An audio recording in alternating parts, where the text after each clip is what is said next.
Bien, vamos entonces el día de hoy a revisar lo que se refiere a la Revolución Ciudadana. Nosotros nos quedamos la clase anterior en esta diapositiva. Proyecto de Revolución Ciudadana. Comienza desde 2017 cuando Correa asume la presidencia del Ecuador. Y se va instaurando en lo siguiente. Primero, 2007. Correa asume como presidente del Ecuador. Para 2008, el 28 de septiembre, se aprueba la nueva constitución y se generan nuevas elecciones que evidentemente va a ganar el mismo y por eso no se asume como que fueran 3 mandatos y no solo 2. ¿Sí? ¿Por qué? Porque comienza desde 2008, supuestamente. Ahí hay un, ¿cómo decirlo? Un juego con la posibilidad dentro de todo el proceso. Pero comienza en 2008 desde la Constitución. Se reelige en todo este proceso de la Constitución, la implementación y demás elementos. Para 2010 se da un hecho histórico importante, el 30 de septiembre, y la revuelta. Comienza a darse otra perspectiva de la Revolución Ciudadana. Desde 2007 hasta 2009, principios de 2010, era una revolución ciudadana y desde 2010 hasta la actualidad, porque el presidente actual, que ya va a cesar funciones, sigue el mismo modelo, aun cuando Correa ya dicho me dieron la espalda y toda esta perspectiva que conocemos, sigue siendo el modelo o el mismo modelo de la Revolución Ciudadana planteado desde 2007. Vemos que son bastantes años de este modelo político que se instaura en la perspectiva del socialismo del siglo XXI. Y planteamos un elemento. Ustedes pueden decir, ¿por qué, profe, pasa de la proyecto de Revolución Ciudadana a Julian Assange? Justamente esa era mi pregunta. ¿Por qué razón se refugia Julian Assange en la Embajada del Ecuador? ¿Qué incidencia tiene esto en la perspectiva del Ecuador como país socialista frente al mundo? ¿Cómo se instaura esta perspectiva? ¿Qué pudieron encontrar? ¿Qué podemos nosotros resaltar? Mientras ustedes van sacando sus apuntes, no se olviden, cada uno de los elementos que nosotros estamos viendo aquí. Ustedes dirán, profe, no hemos del todo revisado todos los elementos para la conformación de lo que es el ser bachiller o la inclusión a la universidad, que todavía deben darlos ustedes. Como les he dicho desde el principio, siempre hemos estado nosotros relacionando perspectivas del Ecuador con las perspectivas de lo sucedido alrededor del mundo, que es lo más importante en esta parte de historia en tercero de bachillerato. Ustedes del todo no encontrarán grandes extensiones en cuanto a historia para sus evaluaciones. Lo que mayormente se les pide es relacionar los hechos históricos con lo sucedido en el Ecuador en comparación con lo sucedido alrededor del mundo. Y lo que al principio nosotros vimos, que estuvimos nosotros hablando sobre las fuentes de la investigación, historia, cultura, trabajo, historiografía, historicidad. Estos elementos que vimos desde primero de bachillerato hasta acá son elementos que a veces salen dentro de sus evaluaciones por si acaso. Pero saben ustedes muy bien que la mayor cantidad de la fuerza de las evaluaciones es en cuanto a lógica, matemática y todos estos ámbitos relacionables, que es que ustedes puedan acceder a tener un conocimiento lógico y estructural, ¿sí? Por si acaso, por si dicen, profe, qué elementos son los que se van a plantear. Son los elementos relacionables con que ustedes entiendan las perspectivas del Ecuador y al final, obviamente, creo que será necesario ya al finalizar revisar un poco de los mapas del Ecuador y que ustedes sepan provincias y estos elementos que creo que son de cultura general más que otra cosa, pero siempre debemos recordar, ¿sí? Por si acaso, por si alguien pregunta. ¿Alguien alguna duda en cuanto a esta perspectiva, por si acaso? Es un poco ir revisando, no se olviden, lo que yo sí les he estado diciendo, esto es puntual, esto es muy relevante, por ejemplo, lo del boom del petróleo y lo sucedido en los Estados Unidos, o el proceso que se viene dando en los años 80 alrededor del mundo, la llegada de Margaret Thatcher, Ronald Reagan, la incidencia de la economía en la época de la Gran Depresión de los años 30, cómo incide la Gran Depresión en el Ecuador. Hicimos un trabajo sobre eso. Todos estos elementos son algo que puede ir apareciendo. Con todo, si tienen dudas puntuales o algo que nos acordamos, por ejemplo, de filosofía o ciudadanía que ya no vemos, podemos recapitularlo al finalizar, ¿sí? Pero dentro de lo que hemos visto, en general, son perspectivas que ustedes deben tener en cuenta, que no la han visto ahora. Son elementos que han visto desde octavo. Y es simplemente recapitular, ¿sí? Bien, vamos entonces con este tema de Julian Assange. ¿Qué pusieron? ¿Qué encontraron sobre Julian Assange? ¿Por qué estaba allí?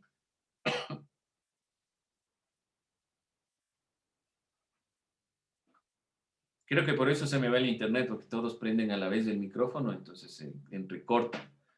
Cuéntenme, cualquiera, o le pongan levantar la manito, ya yo les voy diciendo quién. A ver, vamos, ayúdenme con esto. ¿Qué encontró Allison? Que están así. Ya dicen, ya algo quieren decir, pero no quieren prender el micrófono. Vamos, Allison. Cuénteme, lo que usted encontró, cualquier cosa, lo que usted haya encontrado, ya saben, cualquier cosa, cualquier dato, por más que parezca todos mis compañeros van a tener lo mismo, no siempre es así. Así que vamos planteando. Vamos, Alison, ¿qué encontró? Siga, claro que sí, vamos. Sin miedo. Después, ¿qué vamos a hacer en la universidad? El profe les pregunta y no. Ay, no, le voy a dar el paso. Vamos. Damaris, ¿qué encontró? Julian Assange era el presidente o el fundador de Wikileaks. ¿Y qué hizo? Dicen no, era que se Damaris. refugió en Ecuador porque se consideraba una amenaza por revelar datos de escándalos políticos y todo eso, y entonces lo consideraban una amenaza para Estados Unidos. Ya, bueno, primer punto. Julian Assange se asila en la Embajada de Ecuador en Londres. Eso no olvidarse. Por esta consideración, pero no estaba juzgado por esto, Julian Assange. O no le iban a juzgar por esto. Porque esto, principalmente, quien juzga es los Estados Unidos. Y los Estados Unidos tiene este supuesto libertad de expresión. Entonces, prácticamente, ¿cómo le voy a juzgar algo en contra de lo mismo? Hay un juzgamiento desde Londres, un proceso legal que supuestamente Julian Assange había cometido. En este cometimiento, Londres iba a capturarle a Assange bajo estos cargos y luego extraditarle a los Estados Unidos para que le juzguen por los otros cargos que Adamaris nos estaba planteando. ¿Sí? Esto se convierte en un tema netamente político detrás. No es solo que Julian Assange se refugió en el Ecuador porque el Ecuador era la primera embajada que vio y vio, dijo, ay, sí, me voy a refugiar en el Ecuador. No funciona así. El pedido diplomático que hace Julian Assange tiene detrás un contenido netamente de carácter político. Vamos a ir puntualizando esta perspectiva, que es lo que a mí me interesa que nosotros veamos. Muchos dicen Julian Assange le ayudó a Rafael Correa que obtenga información a través de Wikileaks y puede ser, como puede ser que no, que realmente eso de fondo no nos interesa. ¿Qué sí nos interesa? Que Julian Assange como fundador y la cabeza de Wikileaks que ha logrado interceder en los datos de la CIA, del FBI y sacar información y publicarla a todo el mundo de lo que estaba haciendo Estados Unidos, es un hecho sumamente importante. ¿Por qué razón? El Ecuador asila a Julian Assange significa estamos a favor de este elemento, de una u otra forma, ¿sí? ¿Se dan cuenta de la incidencia? Estamos combatiendo la perspectiva de los Estados Unidos. Estamos combatiendo el neoliberalismo de los Estados Unidos. Es netamente político. De ahí lo que haya hecho a favor o en contra de Rafael Correa. Sabemos muy bien que la embajada en Londres es un espacio reducidísimo, que todo el mundo dice, bueno, Julian Assange estaba ahí como diplomático, entonces ganaba o recibía alimentación gratis de la embajada. Pero si vemos en realidad el espacio que conforma la embajada en Londres es una oficina. Entonces, que una persona pueda vivir allá, más allá de que estemos a favor o en contra de que se haya asilado a Julian Assange, es muy sesgado el término, ¿sí? No hay que ser tan radicales en esta perspectiva. Porque se haya asilado o no, esa persona no vivía en las condiciones que nosotros creemos de una embajada. ¿Cómo tenemos la mentalidad nosotros de una embajada? Como la embajada de los Estados Unidos en el Ecuador, pues o sea, un espacio gigantesco. La embajada de un país pequeño en un país grande es una oficina con las justas, es una oficina.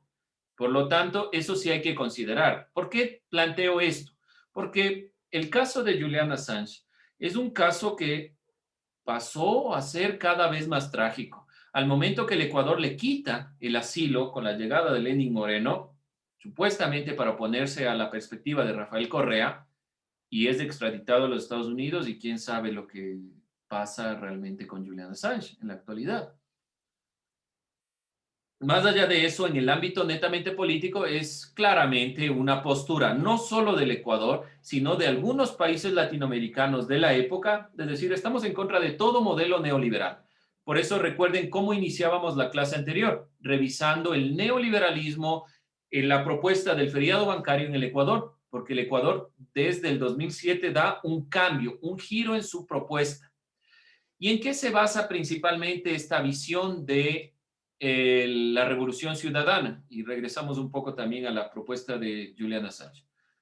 Elaboración primero de una nueva constitución, era lo que les pedí aquí. Resuma los elementos más relevantes. Vamos recogiendo uno que otro de esto, pero sobre todo vamos planteando estos elementos. Primero, la creación de una nueva constitución. Y creo yo que este es el punto más relevante de todo socialismo. Tratar de reducir la brecha entre ricos y pobres. No se logró. A la larga, la corrupción fue más patente que otro proceso, pero eso se intentaba, reducir la brecha. Aumento en la inversión de salud y educación, que se dio en una gran medida. Tal vez no llegamos a estándares de calidad, pero sí de acceso, que por lo menos fue un incremento importante en el así denominado revolución ciudadana en este proceso. Incremento de la obra pública, sí se dio dentro de esta consideración. Claro que fue mayormente para lo visible, es decir, para carreteras, para infraestructuras, de una infraestructura que tal vez funcionaba, le hicimos más grande. Bueno, creamos lo que tenemos aquí en el sur, las plataformas, la plataforma tanto comercial como las plataformas donde se estructuró todo, pero ahora, ¿qué pasa? Por ejemplo, con todos estos elementos que fueron abandonados, como el mismo que tenemos aquí en el sur, que se estaba hundiendo. Entonces, todo eso debe ser evaluado. Yo no estoy ni a favor ni en contra de uno u otro proceso. Como ustedes pueden ver, siempre soy crítico, obviamente tengo una postura, pero hay que reconocer ciertas cosas que sí se hicieron y ciertas cosas que detrás generaron corrupción. Políticas contra el desempleo, la terciarización laboral y el trabajo infantil. El trabajo infantil no ha sido solo una propuesta de este gobierno de la Revolución Ciudadana. Combatir el trabajo infantil ha estado planteado desde hace algún tiempo, y creo que la Constitución de 1998, al reconocer la ciudadanía desde el nacimiento, instaura la posibilidad de eliminar el trabajo infantil. No se ha logrado, pero por lo menos gracias a la bonanza que tuvo la Revolución Ciudadana con el petróleo y la inversión en lo público a través de estos elementos, permitió que se genere por un corto tiempo no ver muchas personas, mucho trabajo infantil, ¿sí? Ahora vemos cada vez más, sobre todo por consecuencia del coronavirus, de la migración desde Venezuela y de un proceso cada vez más grave que va generándose el desempleo en nuestro país. Bien, las políticas contra el desempleo sí se generaron, se están planteando en la actualidad nuevas políticas contra el desempleo, pero son transitorias, no calaron al punto central. En lo laboral, el problema no es darle una indemnización, sí necesita una persona que pierde el trabajo, pero ese no es el objetivo. El objetivo es generarle una nueva fuente de trabajo, y no se ha logrado, pero era el objetivo. Al principio sí se veía cambios, por lo menos en la Revolución Ciudadana. Por eso genera tanta aceptación este presidente hasta la actualidad. Al final se ve todo lo que degeneró la Revolución Ciudadana. Bueno, vamos con estos videos. Espero no demorarme tanto en esta consideración y vamos generando nuestro análisis en cuanto a lo que vamos a ver aquí. Bien, jóvenes, ¿qué deben hacer ustedes? Tomar elementos a favor y en contra y plantear realmente una postura. Generar un análisis crítico a favor y en contra. Vemos elementos que son claramente visibles como elementos que se han planteado con perspectivas que aportan a la realidad. Detrás de eso, las concesiones, los procesos y todos los elementos que se han generado son lo que realmente se dio como controversia. Uno de los elementos más claves fue esta concesión con Odebrecht y todo el proceso que se dio hasta la caída de todo este movimiento. Cómo realmente la Revolución Ciudadana, aun cuando el primer video ustedes deben considerar que es un video que tiene una postura muy clara, evidenciar todos los elementos buenos. Pero si ustedes buscan dentro de YouTube, es mucho más complicado encontrar las consideraciones, por decirlo así, malas o problemáticas del gobierno en fuentes como estos canales. Lo que más encontramos es parte de los canales que pertenecían al gobierno o de Telesur, que está guiado desde la conformación de Venezuela. Vemos un incremento que parece un incremento importante, pero ¿por qué el Ecuador entonces termina en esta crisis? No puede ser solo desde el coronavirus. Es imposible creer, como sucedía y como veíamos en los videos anteriores, es imposible creer que solo la toma de decisiones de Yamil Maguad generó el feriado bancario. Ya venía dándose de un proceso de caída y de endeudamiento constante. Por lo tanto, no puede ser solo el coronavirus la crisis del Ecuador. Debe haberse generado años anteriores. Y realmente la Revolución Ciudadana, después de su primer mandato, comenzó a generar estos problemas. Tal vez el primer mandato podemos decir, sí, se preocupó mucho de generar estructuras. Y sobre todo el acceso a la educación sí se generó como cambio. Pero que también generó problemas. Muchos de estos colegios, universidades pasaron a manos del Estado. El Estado no tenía dineros para solventar todos los requerimientos. Necesitó entonces endeudarse para generar pagos y infraestructura y demás elementos. Por lo tanto, se generó lo mismo que teníamos en la antigüedad. Asimismo, en 10 años de Revolución Ciudadana, cerca de 340,000 familias han logrado acceder a viviendas dignas, según esta perspectiva. Pero, ¿qué elementos realmente de esto se entregó? Es lo que se evalúa. ¿Cuánto de esto llegó realmente a manos de las personas? Los avances de la Revolución Ciudadana evidentes. La Universidad de Yachay sabemos que tuvo una buena perspectiva, que no sirvió de mucho. La universidad no fue operativa, pero, por ejemplo, universidades como la de las artes o la de la docencia sí pudieron tener por lo menos un poco más de avance. Los centros de salud y la descentralización desde la Revolución Ciudadana permitían el acceso de las personas a la salud de una forma más eficiente. Y veíamos en el video que decía, se crearon ni sé cuántos hospitales. No fueron suficientes. El coronavirus nos evidenció que no fue suficiente el proceso. Fue una buena idea, yo no voy a negar esta perspectiva, pero no fue suficiente y la inversión realmente no llegó. ¿Por qué? Porque vemos que el manejo tanto de la seguridad social por parte del Estado como la seguridad social como institución mal manejaron la medicación, los procesos de implementación y vemos los grandes problemas de corrupción que se han generado. La educación tuvo unos grandes accesos, sobre todo educación pública, se priorizó la educación pública, pero se dejó de lado la educación privada. Y la educación privada también ha impulsado a los procesos de la educación en general. Por lo tanto, se vio como enemigo a la educación privada y se intentó que todas las personas lleguen al sector público. No podemos pagar para que todas las personas tengan educación pública porque es muy complejo. No estamos todavía en una sociedad de derecho y se generó el problema que tenemos ahora, a raíz no del coronavirus, sino de la mala toma de decisiones por los ministerios de educación. Y finalmente, esta línea del tiempo que yo les planteaba y que ustedes en general van a ir sintetizando dentro del proceso hasta la llegada de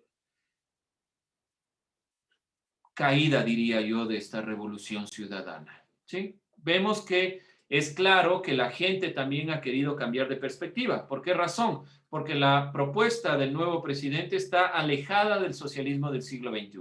Esperemos no caer en un proceso neoliberal como el sucedido en los años 2000, 1999 específicamente, y que la inversión sea de los dos lados, privados, públicos, en beneficio no de las élites, sino en beneficio del pueblo en general. Lo que quería la Revolución Ciudadana al principio, que el pueblo tenga trabajo seguro, que tenga comida, que el salario sea justo, que las personas que tienen más aporten más porque tienen la posibilidad de hacerlo, no por perseguirle a nadie, sino porque tienen la posibilidad de hacerlo. Entonces se genere equidad. Detrás, la corrupción no se logró en este país, la equidad, y creo yo que casi en ningún país de América Latina. Vemos el caso de Brasil, vemos el caso de Venezuela, el caso también instaurado de las críticas en Argentina. Todos estos socialismos no lograron unificar su proyecto y generaron simplemente corrupciones. Ese es el análisis que quiero detrás de ustedes en base a los videos que hemos visto. Bien, jóvenes, cerramos con esto, tomo lista y nos vamos.